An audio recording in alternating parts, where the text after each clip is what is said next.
not come unto the mount that might be touched, but ye have come unto general assembly of Kingdom of Christ Church, which are written in heaven, and to Jesus, the mediator of the new covenant, and to the blood of sprinkling that speaketh better thing than that of Abel. Wherefore, we receive a kingdom that cannot be moved.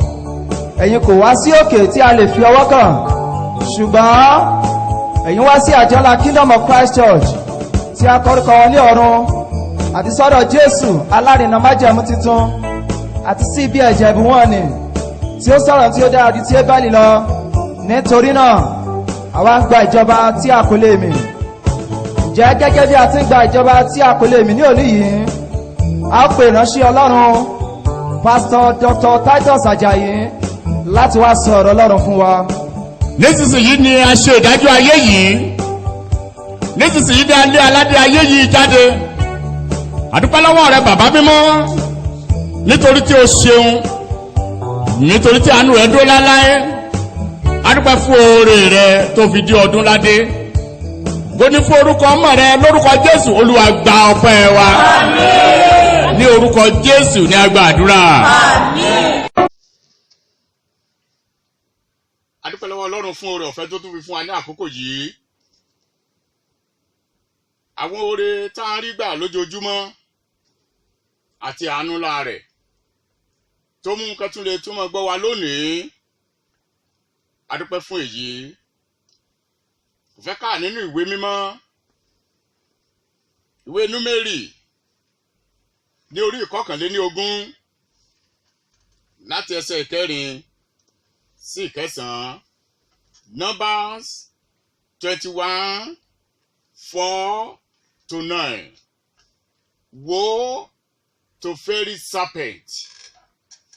Woe to fiery serpent. Ègbé fún ejò amúbíiná.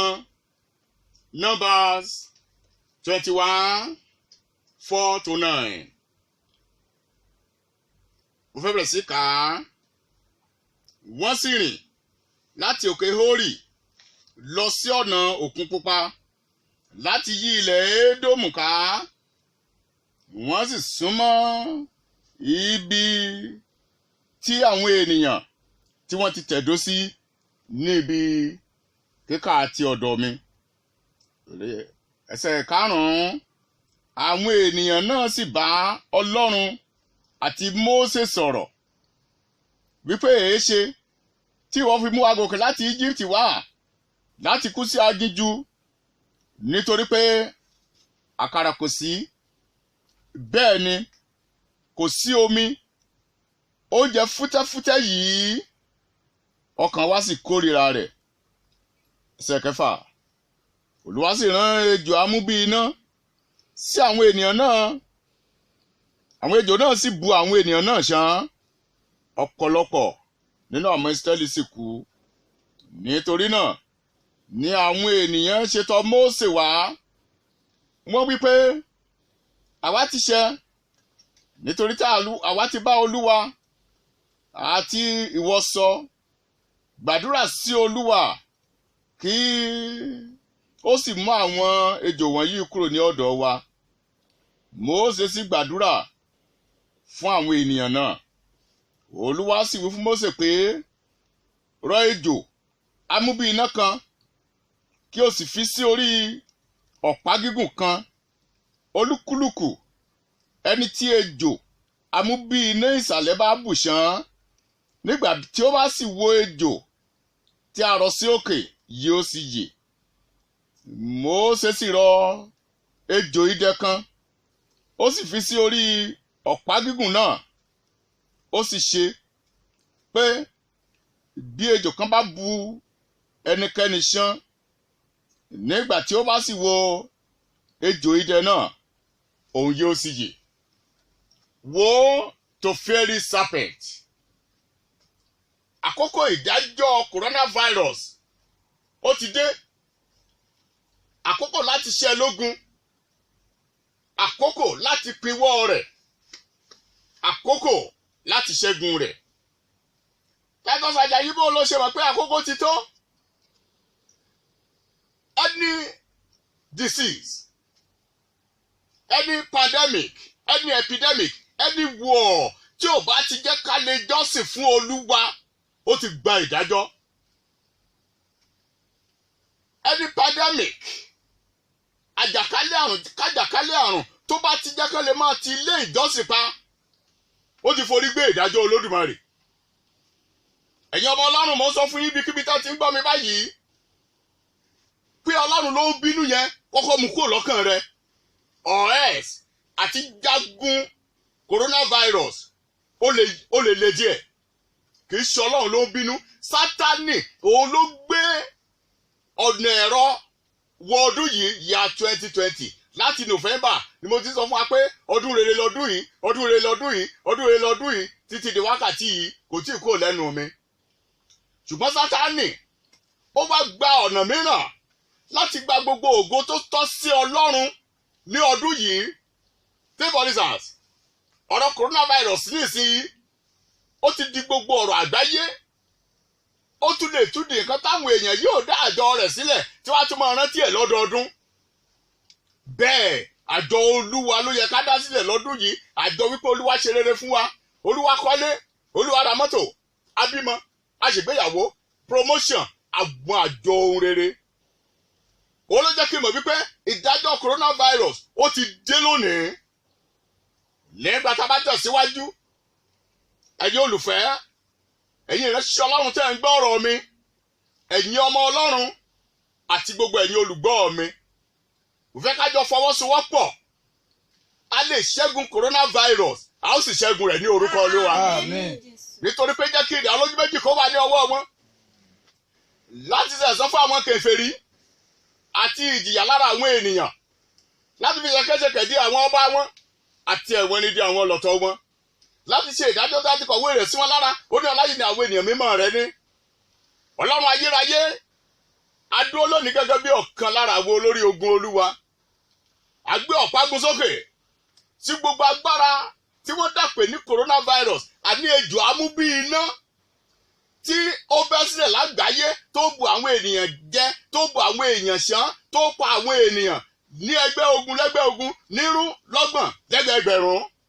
Adójúkọ wọn lónìí bí a ò tilẹ̀ lè fi ojú rí wọn. Yes, àwa gan náà ní agbára láti operate in the spiritual world. Nítorí pé Bẹ́ẹ̀ni sọ pé táwa bá ń jagun, táwa bá rìn nípa ti Ọlọ́run, a ní agbára lórí gbogbo ẹ̀yin agbára ẹ̀mí òkùnkùn.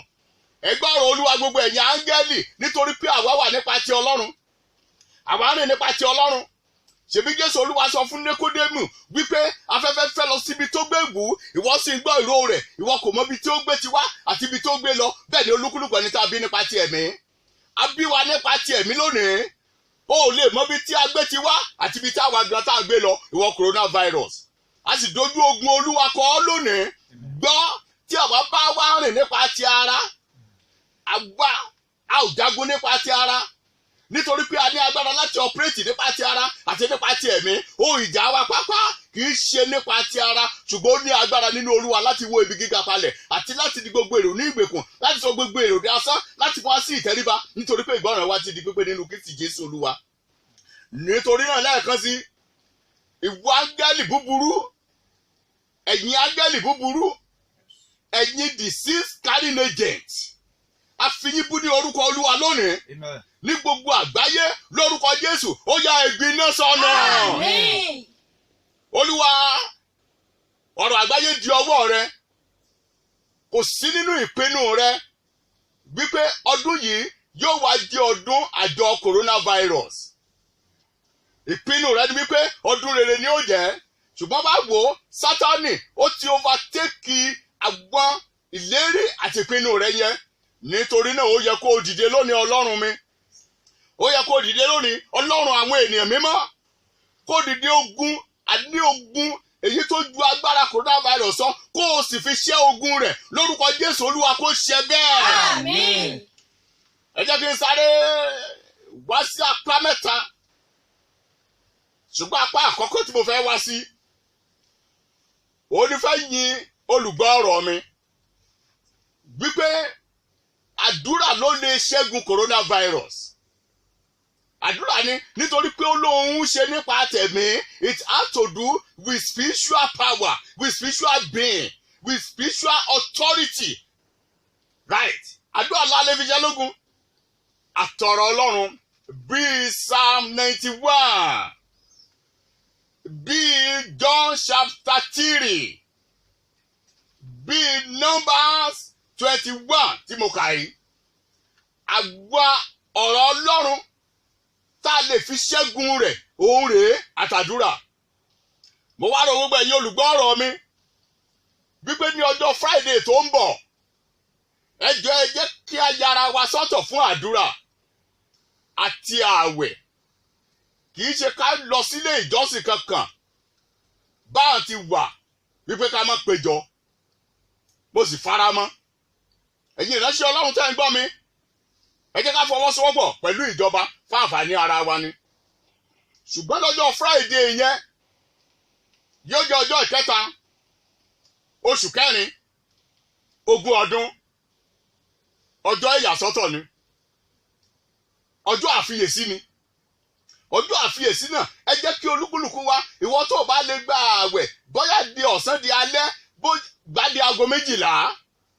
Cloud Center ó lọ̀rọ̀ coronavirus ní orílẹ̀-èdè ayé, kì í ṣe orílẹ̀-èdè Nàìjíríà nìkan. Tí Nàìjíríà tiẹ̀ fúyẹ́ anyway, ṣebí 97 náà ní wọ́n sì rìkọ́dù báyìí. Wọ́n tó àmì tó ti rìkọ́dù dẹ́tò tí ó ti wọ 1000. Kí ni wọ́n fẹ́ wí? Even in a country. Right. Kì í ṣe ọ̀rọ̀ Nàìjíríà nìkan, kì í ṣe Áfíríkà nìkan, ṣùgbọ́n gbogbo àgbáyé. Ẹ̀yin olùfẹ́, ní ọjọ́ Friday tó ń bọ̀, mo ti tẹ́sí messages káàkiri nínú fóònù mi, ẹ̀ẹ́rì wọ́n ṣiṣẹ́ lé lọ́wọ́lọ́wọ́. Bí mo ṣe ń bọ̀ ní studio àti tẹ́sẹ̀ sí yín. Ṣùgbọ́n ẹ̀yin tẹ́ ní nọ́mbà mi lọ́wọ́, ó ní mò ń bá yín sọ yìí. Ẹ jẹ́ cooperatively, ẹ jẹ́ kí a ṣẹ́gun ẹ̀, a ó sì ṣẹ́gun ẹ̀ ní orúkọ Olúwa. Àmín. Jésù Olúwa ó di ọwọ́ rẹ lónìí. Nítorí pé Ọlọ́run ti gbé ọ ga gidigidi. Ó ti fi orúkọ kan fún ọ tó borí gbogbo orúkọ, pé ní orúkọ Jésù ní kí gbogbo ikú máa kúnlẹ̀. Àwọn tí bẹ lé ọ̀run àti àwọn tí bẹ lé ayé. A dá coronavirus, a dá kúnlẹ̀ lónìí. A mú wá sí ìtẹríba fún Kristi. A sì dáná sun, a ṣe ìdájọ́ lórí ẹ̀ lórúkọ Jésù. Olúwa dáná sun. Àmín. Ẹ̀jẹ̀ ìbùwọ́n ni, ẹ̀jẹ̀ tó sọ̀rọ̀ tó dára ju ti Ébẹ́lì lọ. Bíbélì pé tí mo bá sì rí ẹ̀jẹ̀, èmi yóò sì ré yín kọjá. Ó ní olùparun ni kò ní lè wá sí àgọ́ yín. Exodus chapter 12.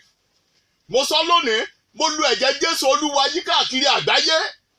Wípé kó máa ṣàn láti flọ́ọ̀ṣì ìwọ agbára tí wọ́n pè ní coronavirus lórúkọ Jésù. Olúwa kó pa ọrùn bẹ́ẹ̀. Àmín. Ẹ jẹ́ kí n sáré sọ díẹ̀ nípa coronavirus. Medically, nínú science àti research tá a ti ṣe, wọ́n jẹ́ kí ó yé wa wípé jẹ́ ìyẹn agbára tí èèyàn fi produce, agbára ìfijọ tó wà nínú coronavirus pé it's between bat, ìyẹn àdán, bat and snake. Pé láàrin àdán àti ejò òun ni jẹ́yìn wà. Jẹ́yìn. Àwa náà tó bá wò ó ní gbogbo ibi tán yà sí nínú píṣọ̀ gbó tá a ti rí, a rí pé ọ́ráǹdì ni. Ó sì ní ọwọ́. Ṣùgbọ́n kì í ṣe ọwọ́ gígùn. A form of bat. Gẹ́gẹ́ bí àdán. Ṣùgbọ́n oró ẹ̀ nígbà tó bá wọ àgọ́ ara èèyàn, ó dàbí oró ejò ni. Oró ejò náà nígbà tó bá fẹ́ operate, tó bá bú yẹn jẹ, wà àwọn the venous oró yẹn ibi tí ó mọ̀ sá lọ ibẹ̀ ni lungs tó bá ti block respiratory téèyàn ò lè mímọ́ kó sọ àwàálẹ̀ náà ni. Kì í ṣe èèyàn púpọ̀ ni mo fẹ́ sọ, ṣùgbọ́n kó lè mọ ìdí tí mo sọ pé ibi tá a ti lè ṣẹ́gun ẹ̀ ó ní numbers. Ìyẹn nínú ìwé Númérì orí 21 àfijọ ẹ ti wà nínú ìwé mímọ́, a sì mọ̀ báwo ènìyàn ti ṣẹ́gun rẹ̀. Ogun tí wọ́n ṣẹ́ náà ó sì ṣẹ́ wọlé ni.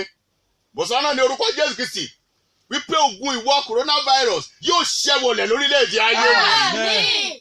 nítorí pé èmi ti gbé Olúwa ka iwájú mi ó bẹ ní ọwọ́ ọ̀tún mi nígbà gbogbo nítorí ká má bàa ṣí mi ní ipò nítorí náà nínú mi ṣe dùn tára mi sì mi ní ìrètí torí pé òkú yẹn jẹ́ kẹ́rìmẹ́ rẹ̀ kó rí ìdìbàjẹ́ ojú òmu máa yọ̀ àti dùn torí pé níwájú rẹ̀ ní ẹ̀kúnrẹ́rẹ́ ayọ̀ wà àti iyè títí láéláé wo onto coronavirus ẹ jẹ́ kí n tẹ̀síwájú fáwọn precautions torí wá lákòókò mi lọ àgbo àkíyèsí ni wípé bọ́n ṣe ní kẹ́ máa fọ ọwọ́ yẹn máa fọ ọwọ́ rẹ for how many times? Many times. Tó bá ti tìta dé fọ ọwọ́ ó fẹ́ jẹun fọ ọwọ́ ó normal lákòókò tá a wà yìí tó bá rí nǹkan tó lè fi bomú bíi mouth cover ó wà acceptable ṣùgbọ́n wọ́n tẹ̀ sọ pé ó wọ́n báyìí ó sì dùn ní gan-an ni 50 naira là ń ra tẹ́lẹ̀ ibi tí mo ti ra ní ìjẹta bíjẹrin 200 naira ṣùgbọ́n ó sì bẹ́tà kó mọ́ fi bomú nítorí pé ibi ẹ̀yẹ ìránṣẹ́ Ọlọ́run ẹ jẹ́ kí n tún wá sọ́dọ̀ yín purely wípé wọ́n ní ká close the church pé only 10 ni kí ó wà mọ́ fún àǹfààní ara wa ni fún àǹfààní àwọn tó ń kó kiri ni fún àǹfààní àwọn members rẹ ni èdìbò fún àǹfààní ara rẹ ni gan nítorí pé tá bá mú olùṣọ́ àgùntàn àgbo àgbo yóò túká o kò sì mọ ọyàn ẹnìkan sọ pé olówó ló ń wá kiri onírọ̀nì ó tó jẹ́ kó máa mú àwọn olówó bá a ṣe ń gbúrò wọn yẹn ó ní tọrọ ó ní pé wọ́n máa ń fẹ́ dúró síbi cold weather or cold place ṣùgbọ́n àwọn tálíkà inú oòrùn náà ń gbé jù inú oòrùn náà ti ṣiṣẹ́ jù inú ooru náà ti ṣiṣẹ́ jù coronavirus ó sì láìkì ibi òtútù ẹ rí wípé ní Áfíríkà kò pọ̀ ní Áfíríkà nítorí pé oòrùn ràn lọ́dọ̀ wa ó pọ̀ ní àwọn western world àwọn orílẹ̀-èdè míì tó tútù tí máa ń mú ó rí pé lẹ́gbẹ̀lẹ́gbẹ̀ ló ń mú wọn lọ́hùn-ún so kì í sọ̀rọ̀ olówó tàbọ̀rọ̀ tálíkà nǹkan títí tálíkà fi lè rọrùn ní wípé tálíkà ń rìn kiri nínú oòrùn láàrin ìṣẹ́jú 10 oòrùn sì ti pátápátápátá kátẹ̀ ló wà ní ọwọ́ èèyàn oòrùn á ti pa right wọ́n bá ní no conjunction pé kò sí àkólùpọ̀ àwọn èèyàn mọ́ fáǹfààní ara wa ní àwa ìránṣẹ́ Ọlọ́run ẹjẹ́ àtẹ̀lé mo sọ ìfàtíkálẹ̀ Titus Àjàyí mo sọ fún ìránṣẹ́ Ọlọ́run ẹlẹgbẹ́ mi pẹ̀jẹ́ àtẹ̀lé ẹ̀wọ́n abínú síjọba pé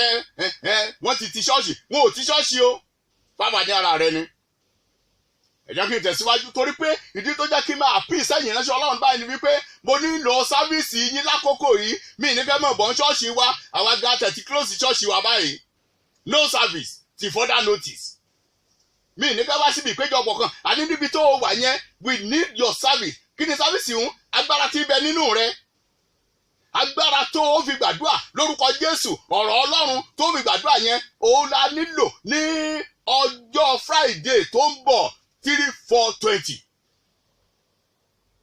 unanimously tá bá fọwọ́sowọ́pọ̀ kò yà á lẹ́nu wípé a sì parun láìpẹ́ right wá tún wò ó lọ́jọ́ ìsinmi ọ̀pẹ tó ń bọ̀ ní ìsìn is a pity wípé àdé lọ sí ṣọ́ọ̀ṣì fún ìgbà àkọ́kọ́ láti ìgbà tán ti bí èmi mi ń ṣe ọmọdé bó ṣe gbóhùn mi o kò ti dàgbà díẹ̀ fún ìgbà àkọ́kọ́ yóò jẹ́ ìgbà àkọ́kọ́ tí wọ́n rí ní orílẹ̀-èdè Nàìjíríà mi ìmàgbáyé mi Nàìjíríà nìkan mo mọ̀ fún ìgbà àkọ́kọ́ tó jẹ́ pé àwọn ènìyàn wọn ò ní lọ sí Sunday service lọ́jọ́ ìsinmi ọ̀pẹ lọ́jọ́ Sunday ọ̀pẹ ṣé ò ní extend ìsọjọ́ àjíǹde ni pẹ̀lú bá a ṣe ń wò yìí yóò jẹ́ fún ìgbà àkọ́kọ́ tí ó rí pé àwọn ènìyàn wọn ò attend ọjọ́ Easter wọn lọ ṣọ́ọ̀ṣì ní Easter Sunday ẹ̀yin tẹ́ ti tó 80 years ọ̀gá lẹ jẹ́ fún mi o bóyá ó sì ṣẹlẹ̀ lọ́jọ́ yín rí ṣùgbọ́n Joel sọ pé ẹ̀yin arúgbó wọ̀nyí ẹjẹ́ á béèrè ṣerú èyí ṣẹlẹ̀ lọ́jọ́ yín rí ṣe rìkọ́dù ẹ̀ rí so ní mo ṣe pé ẹ̀yin ìránṣẹ́ Ọlọ́run ẹ̀yin ọmọ Ọlọ́run ẹ jẹ́ ká jọ fọwọ́sowọ́pọ̀ ní on the 3rd ọjọ́ kẹta oṣù kẹrin 3rd of April Friday tó ń bọ̀ náà ni ká jọ fọwọ́sowọ́pọ̀ ká jọ gbàdúrà ká gbá gbogbo ilẹ̀ mọ́ nítorí pé ẹni tí àtẹ rẹ̀ bẹ́ ní ọwọ́ rẹ̀ ó ní yóò gba ilẹ̀ pàkà rẹ̀ mọ́ tótó ó níyàngbò ni yóò fi ní àjọ ìkúsun àlìkámà sínú àbà. ẹ jẹ́ kí sáré tẹ̀síwájú gbogbo àwọn irin tó wà ní gbogbo àwọn public places mọ́ fi ọwọ́ wọ mọ́ torí pé ó lè dúró lára ẹ̀ fún hours like 24 hours. nítorí náà mọ́ fi ọwọ́ wọ tó bá ti jáde tó bá dé o fọwọ́ níbi tó bá fẹ́ wọ̀ ara rẹ̀ náà ni kí ni ó tún máa wí sí jẹ́ sáré tẹ̀síwájú. mo bẹ̀ yín ìjọba àárí maskira àárí mouth cover rà nígboro kí lẹ̀ ń ṣe gbogbo àwọn orílẹ̀-èdè Amẹ́ríkà wọ́n ti bẹ̀rẹ̀ sí produce onírúurú àwọn nǹkan tán lè fi táwọn ènìyàn wọn tán lè fi bo imú tí wọn tán lè fi bo ara gan mo sì wò wọ́n ní ìrọ̀lẹ́ kí tó mọ̀ bọ̀ mo rí company kan láwọn West Awọ tó jẹ́ wípé wọ́n ti rán àwọn ẹ̀wù táwọn èèyàn lè gbé sọ́rùn please ẹ̀yin ìjọba ẹ̀ sì dágìrì mo gbọ́ pé ẹ ti vote àwọn billions ṣùgbọ́n a rí ìfẹ́ tiẹ̀ báyìí a fẹ́ rí ìfẹ́ tiẹ̀ ẹ bá wa kó àwọn mouth cover síta fáwọn ènìyàn free of charge ẹlòmíì ò ní 200 naira tí ó fi rà á. ẹ̀yin olówó ó dọwọ́ yín àwa mẹ̀kúnnù a nílò ìrànlọ́wọ́ yín lákòókò yìí ṣé a ní kẹ́ fún wa lówó ni. ẹ lọ import àwọn bíi mouth cover àwọn whatever àwọn sanitizer ní àyè sanitizer ẹ lọ import ẹ̀ wọ̀lú ẹ pín lọ́fẹ̀ẹ́ gẹ̀ẹ́tù bó lísì sí rédíò wọ́n ní ìkan lára àwọn government official tán káàkiri tán ṣe polówó tán láti polówó what will I call it tó yẹ pé wọ́n sọ fáwọn ènìyàn bí ọ̀rọ̀ coronavirus bó ṣe rí wọ́n láwọn kan sọ fáwọn ò tiẹ̀ gbọ́ rárá ń tiwọn yes ó possible nígbà tẹ́yìn ìjọba tẹ́ ẹ̀ ṣe advert tó tó gbogbo àwọn hospital káàkiri èmi ò rí káwọn hospital kan lẹ́mọ́ta àwọn precaution 9 ni mo kọ síbí ṣùgbọ́n táìmù ò ní lè jẹ́ kí n sọ láwọn nǹkan tó yẹ kẹ́ tẹ̀lé tó yẹ kéèyàn tẹ̀lé tí òfin ní lè ṣe èèyàn èmi ò rí ní hospital kan gbé kọ́ síwájú ìta kan gbé kọ́ síwájú ìta kan gbé kọ́ síwájú ìta ìjọba gan ṣe wọ́n sínú pósítà tàbí billboard kéde sí gbogbo every nook and corner of Nigeria please. What are we doing? Ìdí tó jẹ́ kí afọ́tì yín sí ìjọba nìyí. Lówó tá a fẹ́ gbà lọ́wọ́ yín o. Ṣùgbọ́n àkókò tá a nílò owó yín ni. Ẹ̀yin dàrẹ́tọ̀ Noah mi fẹ́ dákọ̀ rẹ mọ́mọ́kọ̀ rẹ. Arábìnrin wa jọ̀ọ́ àwọn nǹkan tó yẹ ká ṣe ẹ túbọ̀ tá àwọn èèyàn jí àwọn èèyàn ò ní òye nǹkan tá à ń sọ yìí. Ẹ tẹ̀ síta ẹ tẹ̀ ní pélébé ẹ yá ń gẹ̀ káàkiri ìlú ẹ yá ń gẹ̀ káàkiri orílẹ̀-èdè ẹ lọ sóko ẹ jẹ́ káwọn èèyàn kéde wípé àwọn precautionary measure tó yẹ kán tèkì lélẹ́yìí. mo pè yín sí lónìí nítorí pé alájọṣiṣẹ́pọ̀ jọ ni wá o. Finally because of my time rẹ sọ fún wa wípé tó bá ti jáde lálẹ́ tó bá ti dé èmi sọ lè fún ara rẹ tẹ́jẹ́ sí pé kí ẹ́límẹ́ǹtì ẹ̀kọ́ ti wà lára aṣọ rẹ ó wà aṣọ yẹn mọ́ kó papọ̀ máwọn aṣọ tó wà nínú ilé ó pọ̀ 9 mo kọ síbí mọ́ kó papọ̀ máwọn aṣọ tó wà nínú ilé rọra kó sọ́tọ̀ ní aṣọ tó wọ̀ dé lálẹ́ yẹn tó bá ti di àárọ̀ ọjọ́ kejì mú áńgà kó fi áńgẹ̀ kó gbé sórùn tóòrùn wákàtí 2 bá ti pa kó tó pa aṣọ yẹn ká ló tẹ̀ wà lára aṣọ yẹn yóò ti kú kò láìkì oòrùn rárá ni.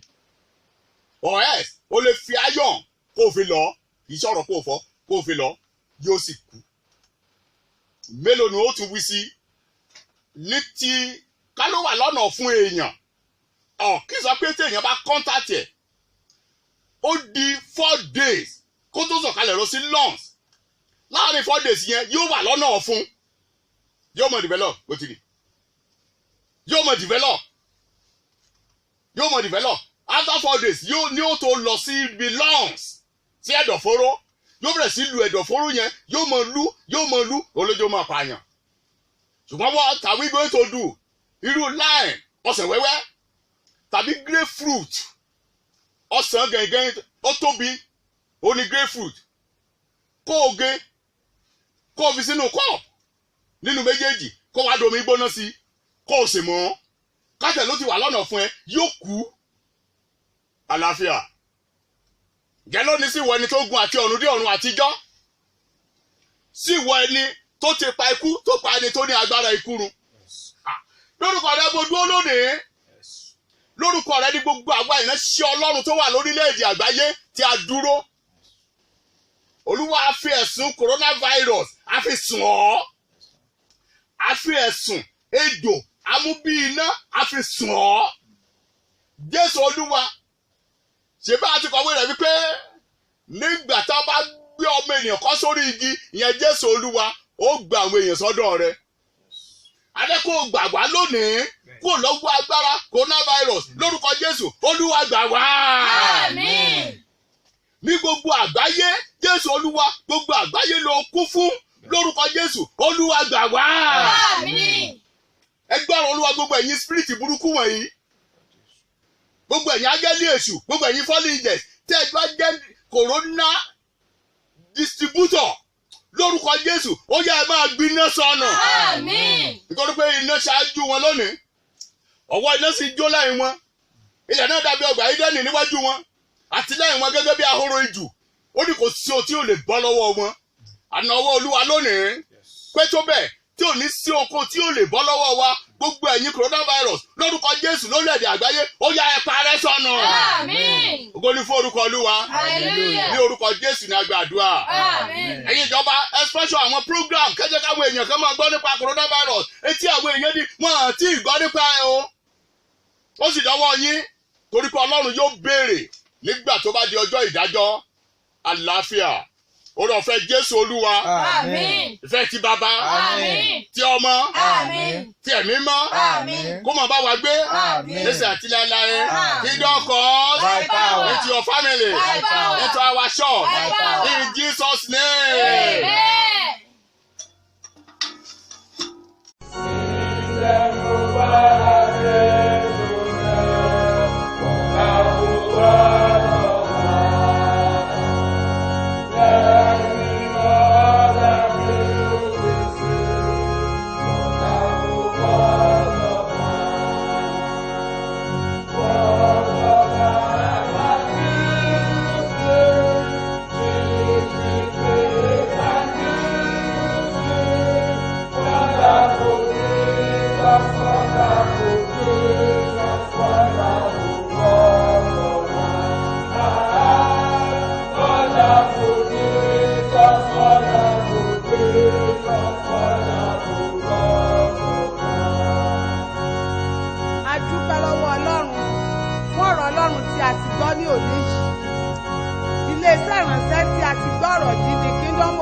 Church ní Fọwọ́rọ̀gùn ní ìlú Ìbàdàn. Tí a bá ti bọ̀ láti ibikíbi kí a sọ̀kalẹ̀ ní Ọlọ́run ṣògo Lagos Expressway kí a gun ọ̀kadà tó ń lọ sí Olúńlọ́yọ̀ọ́ kí a sọ̀kalẹ̀ ní Jẹ́gẹ̀dẹ̀ Bofas petrol station kí a béèrè ibi tí a ti gun ọ̀kadà Kingdom of Christ Church. Tí ó bá ṣe wípé ọ̀rẹ́ méjì ni a gbà wọlé ọ̀rẹ́ méjì Expressway kí a sọ wípé à ń lọ sí oríta mẹ́rin. Tí a bá dé oríta mẹ́rin kí a sọ wípé à ń lọ sí Fọwọ́rọ̀gùn Kingdom of Christ Church kí a sọ̀kalẹ̀ níbẹ̀. Tí a bá sì tún fẹ́ mọ̀ sí nípa Kingdom of Christ Church a lè pe ẹ̀rọ ìbánisọ̀rọ̀ yìí 080 08033200206 lẹ́ẹ̀kan sí